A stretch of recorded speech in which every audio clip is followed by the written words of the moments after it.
Hello there. We're trying something new today with the titles. I hope this helps. We're adding the information down there at the bottom.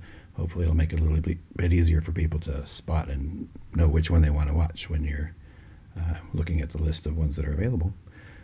Anyways, I told you in the beginning, I warned you, this is going to be kind of a continuing work in progress as we evolve how to make this work well.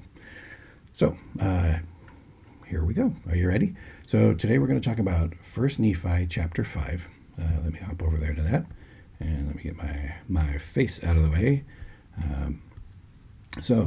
If you'll recall in chapter 4 where we left off, that was Nephi and his older brothers, his three older brothers, who had just traveled 3 days in the wilderness away from Jerusalem with their parents, and then had been told, wait boys, the Lord says you need to go back and get the plates of brass. There's these important scriptural records from Laban, who was one of the leaders of the people in Jerusalem.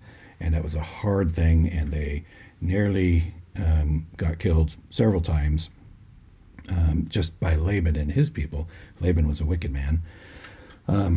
And they, because of the intervention of the Lord and some mighty miracles, they were able to make it back with the plates. And so this is just after they've now arrived back in the camp of their father.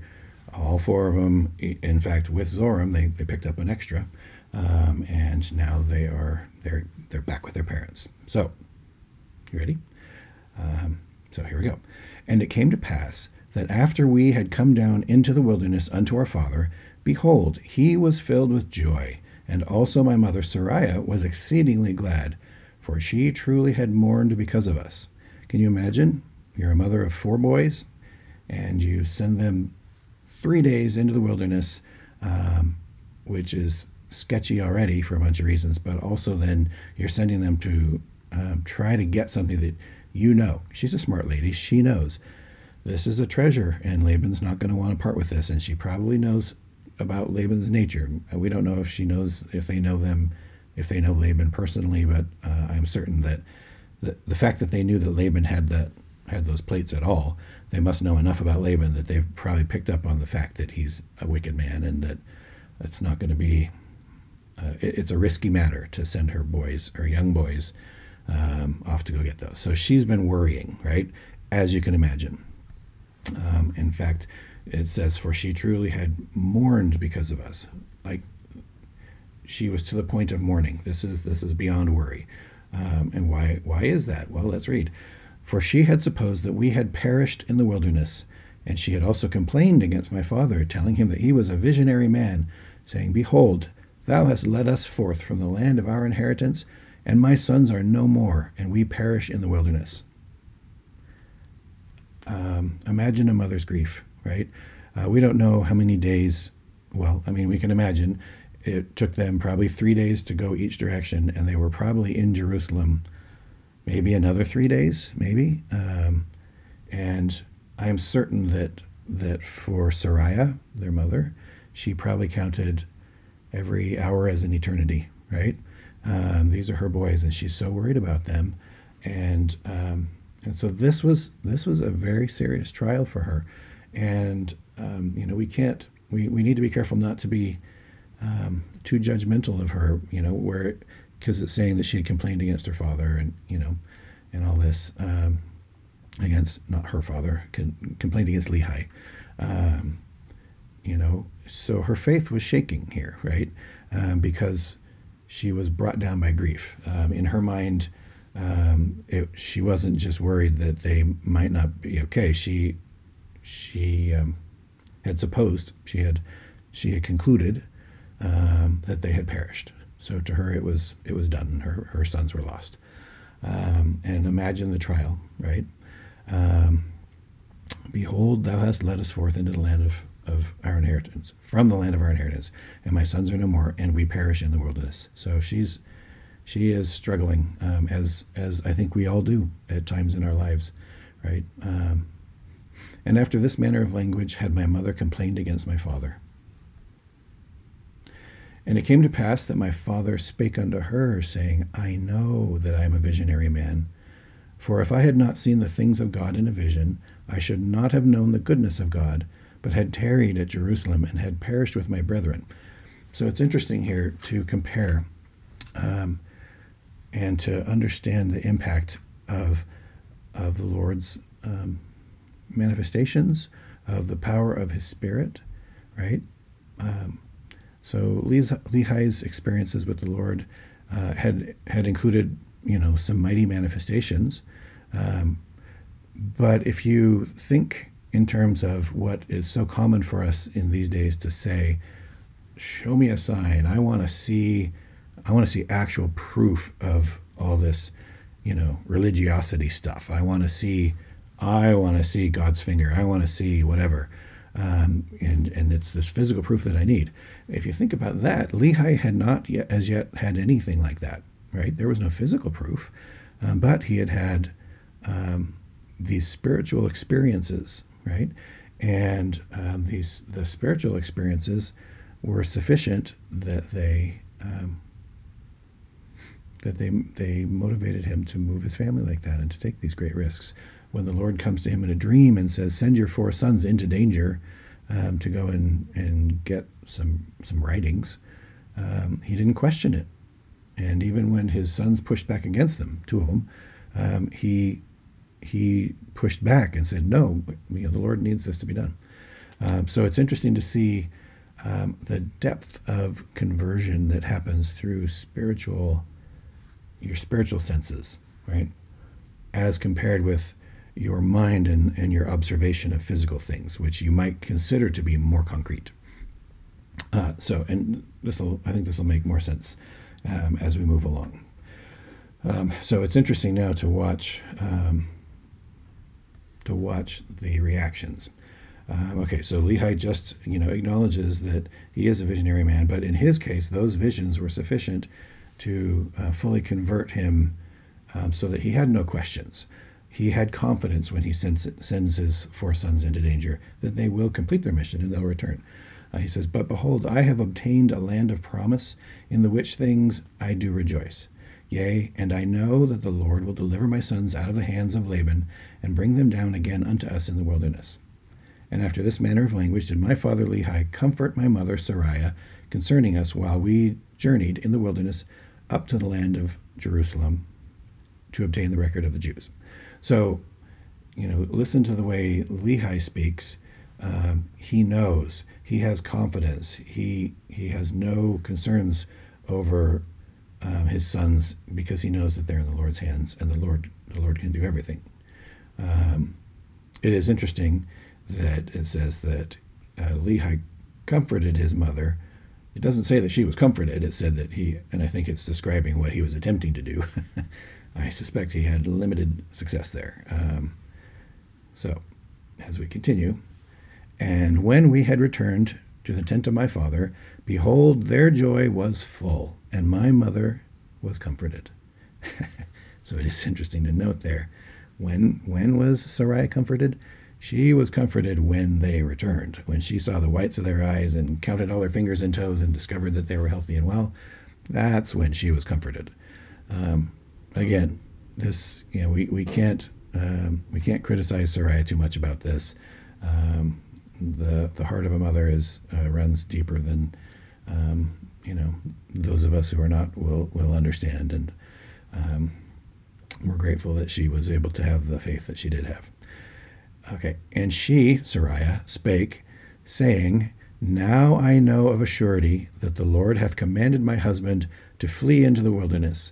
Yea, and I also know of a surety that the Lord hath protected my sons, and delivered them out of the hands of Laban, and given them power whereby they could accomplish the things which the Lord hath commanded them. And after this manner of language did she speak. So this is interesting, right?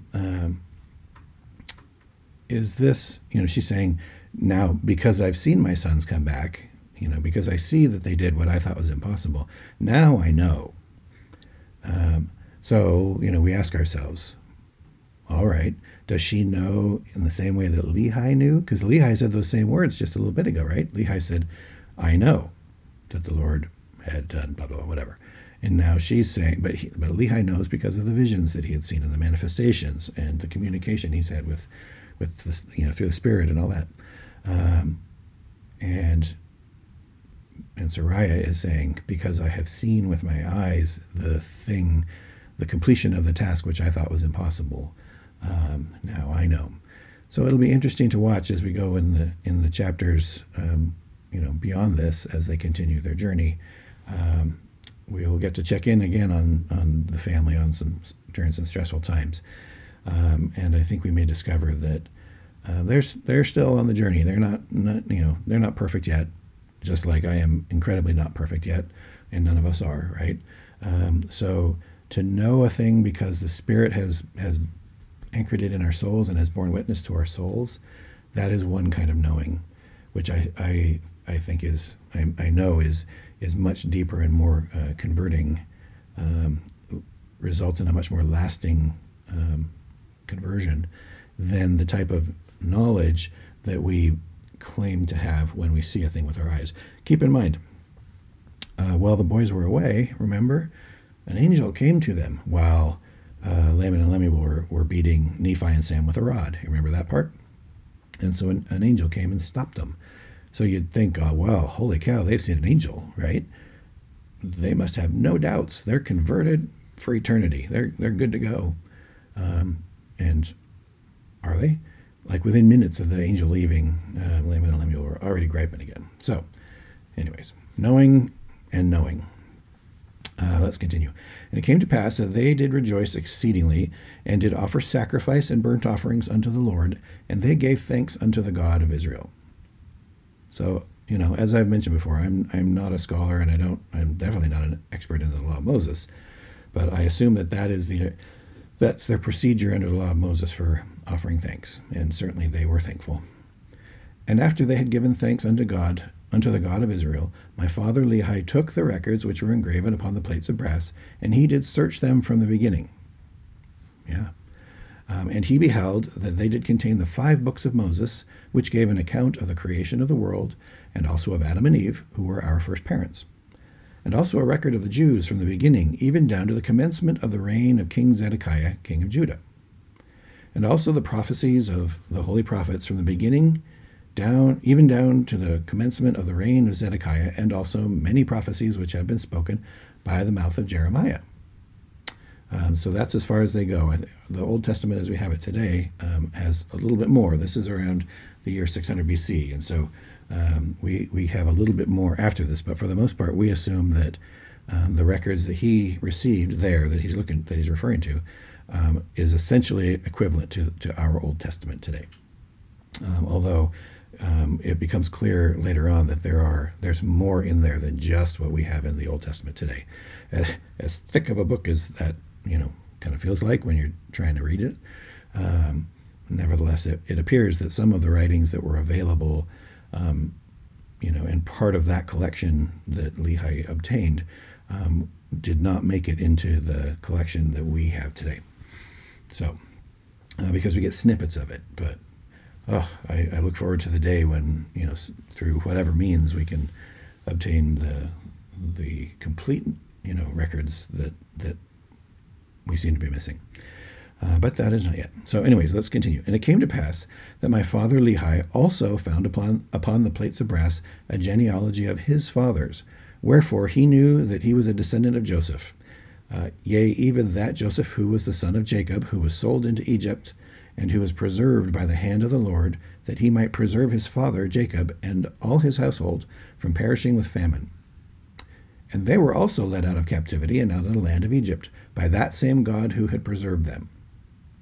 And thus my father Lehi did discover the genealogy of his fathers. And Laban also was a descendant of Joseph, wherefore he and his fathers had kept the records.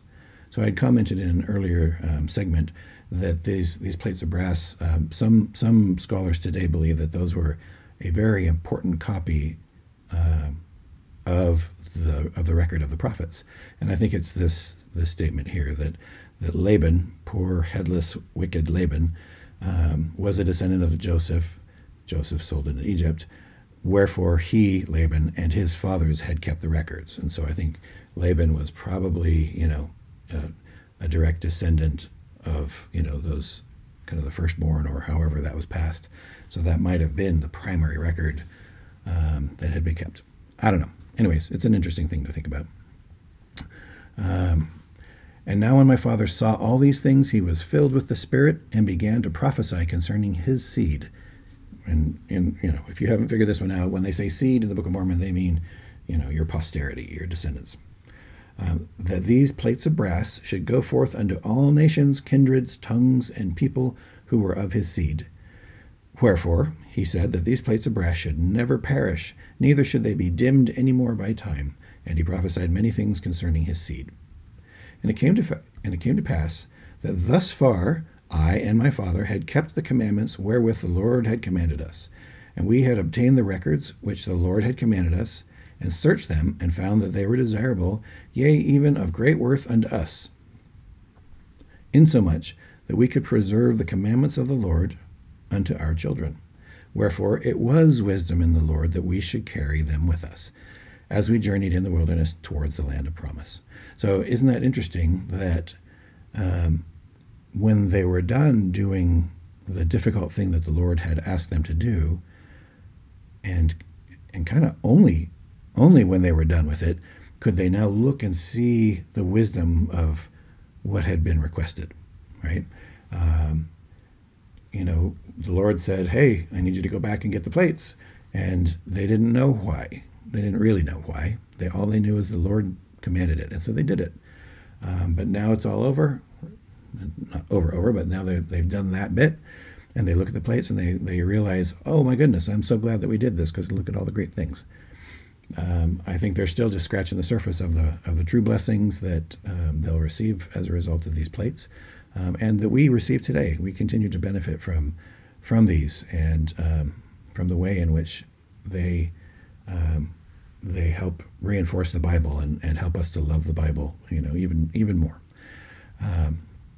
So that is all for this one. That is the book of 1 Nephi, chapter 5. I hope you enjoyed it, and stay tuned for the next one. Thanks.